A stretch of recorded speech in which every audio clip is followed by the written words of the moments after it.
Hello दोस्तों, स्वागत है आप सभी का मेरे यूट्यूब चैनल पर। दोस्तों चलिए काव्या शो का रिव्यू करते हैं।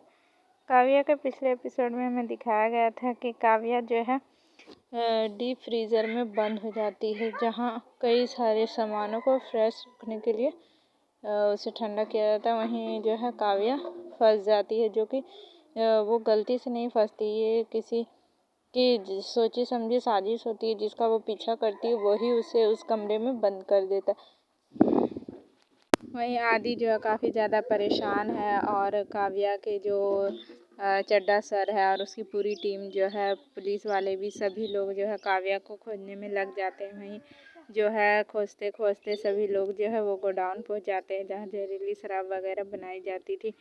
तो वहाँ सभी लोग चारों तरफ खोज ही रहे होते हैं कि यहाँ काव्या भी अपनी तरफ से कोशिश करती है कि वो कुछ उन लोगों की मदद कर सके खुद को खोजने में। तो फिर वो एक हार्ड बनाकर दरवाजे के जो नीचे से वो एक पेपर फेंकती, लेकिन उससे भी कोई फ़ायदा नहीं होता। लेकिन आदि हार नहीं मानता, वो काव्या को वहाँ पूरी तरह खोजने लगता है।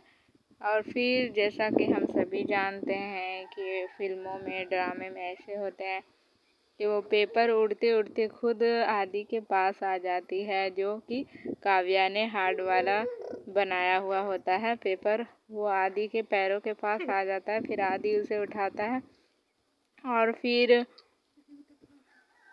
संग्राम, जो कि काव्या के ही टीम का है, तो उसे भी एक टेप मिलता है जिसे आदि देखता है। तो उसे याद आता है कि जब काव्या को चोट लगी थी तो उसने ही उसे पट्टी की थी। तो फिर उससे भी पता चल जाता है कि काव्या कहाँ हो सकती है। तो फिर आदि जाता है, उस रूम को खोलता है, डीप फ्रीज़र को। तो सभी लोग जो है मना करते हैं, कहते हैं इसमें इंसान थोड़े रह सकता है, ये तो डीप फ्रीज़र है। लेकिन आदि किसी की बात नहीं सुनता और वो खुद अकेले ही उस दरवाजे को तोड़ देता है। और वाकई में काव्या वहीं उसे मिलती है। फिर काव्या तो बहुत ठंड में सिकुड़ रही थी, क्योंकि वो जो जगह थी बहुत ठंड थी। काव्या ने अपने सभी हाथों पैरों में प्लास्टिक बांध रखा था जिससे वो उसके हाथ पैर ठंडे ना हो।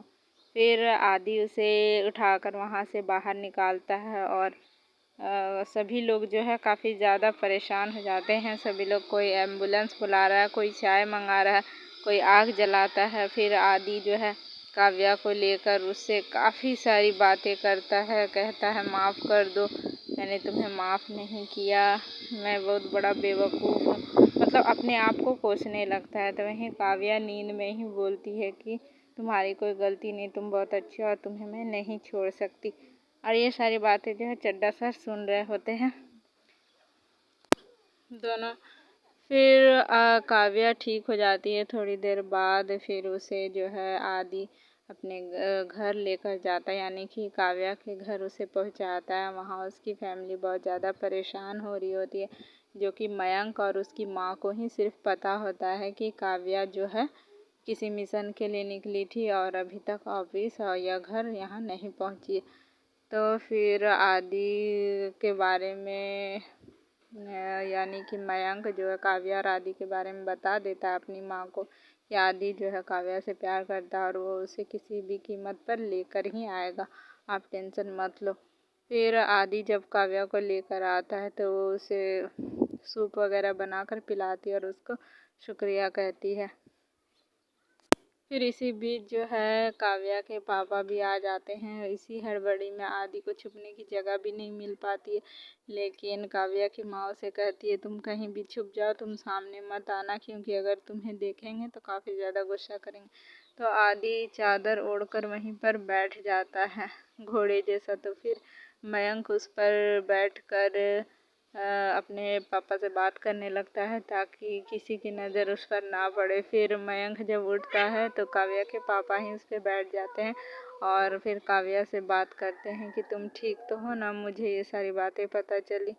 फिर काव्या कहती है हाँ मैं बिल्कुल ठीक हूँ, मुझे कुछ नहीं हुआ था, किसी ने गलती से फ्रीज़र का दरवाज़ा जो है बंद कर दिया था और मेरी आवाज़ कोई सुन नहीं पाया, वहाँ पर कोई था ही नहीं।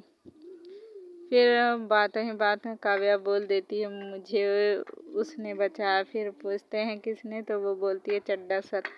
फिर आदि को बचा लेती है। फिर जो है काव्या के पापा कहते हैं ये टूल इतना हिल क्यों रही है।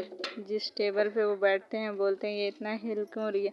फिर वो उठाने ही जा रहे होते हैं कि वो फिर रुक जाते हैं।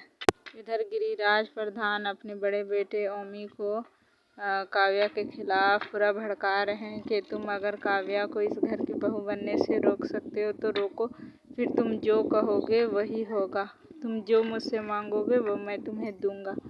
फिर ओमी भी उसकी बात पर हामी भर देता है और गिरिराज बार बार एक ही बात को दोहराता है कि काव्या बहुत चालाक लड़की है, वो गड़े मुर्दे को खोद कर बाहर निकाल देगी। अब इसमें क्या राज है अब तो बाद में पता चलेगा दोस्तों। आज के एपिसोड में तो बस यहीं तक था। अगर अच्छा लगा हो तो वीडियो को लाइक करें, चैनल को सब्सक्राइब करें, वीडियो शेयर ज़रूर करें। मैं फिर मिलूँगी नेक्स्ट वीडियो में, तब तक के लिए बाय बाय।